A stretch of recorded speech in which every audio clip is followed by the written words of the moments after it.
ಮಲಯಾಳಂನ ಈ super hit crime cinema OTTಯಲ್ಲಿ ಬರಬಹುದು ಮತ್ತು ಕನ್ನಡದಲ್ಲೂ ಲಭ್ಯ.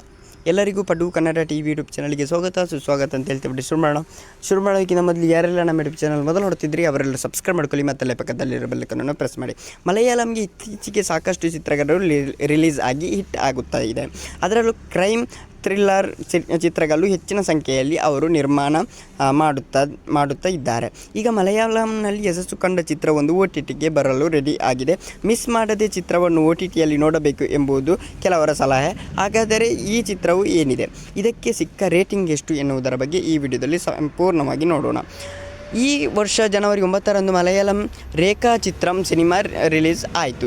ರೇಖಾ ಚಿತ್ರಂ ಆಸಿಫ್ ಅಲಿ ಅವರು ಪೊಲೀಸ್ ಅಧಿಕಾರಿಯ ಪಾತ್ರದಲ್ಲಿ ಕಾಣಿಸಿಕೊಂಡರೆ, ಅನಸ್ವರ ರಂಜನ್ ನಟಿಯ ಪಾತ್ರದಲ್ಲಿ ಮನೋಜ್ ಜಯನ್, ಸಿದ್ದಿಕ್ ಮೊದಲಾದವರು ಸಿನಿಮಾದಲ್ಲಿ ನಟಿಸಿದ್ದಾರೆ. ಒಂದು ಊರಿನಲ್ಲಿ ಸಾಲು ಕೊಲೆಗಳು ನಡೆಯುತ್ತದೆ. ಅದರ ಬೆನ್ನು ಹತ್ತಿ ಹೋಗುತ್ತಾನೆ ಕಥಾನಾಯಕ. ಈ ಕೊಲೆಗಳ ಹಿಂದೆ ಇರೋದು ಯಾರು ಎನ್ನುವುದರ ಬಗ್ಗೆ ಹುಡುಕುವ ಪ್ರಯತ್ನವನ್ನು ಮಾಡುವುದು ಈ ಸಿನಿಮಾದ ಮುಖ್ಯ ಉದ್ದೇಶ. ಓಕೆ ಗೈಸ್, ಈ ವಿಡಿಯೋನು ಕನ್ನಡದಲ್ಲೂ ಬರುತ್ತದೆ ಅಂತ ಹೇಳ್ತಾ, ಯಾವಾಗ ಬರುತ್ತದೆ ಹಾಗಾದರೆ? ಮಾರ್ಚ್ 7ರಿಂದ ಸಿನಿಮಾ ಪ್ರಸಾರ ಆರಂಭಿಸಲಿದೆ.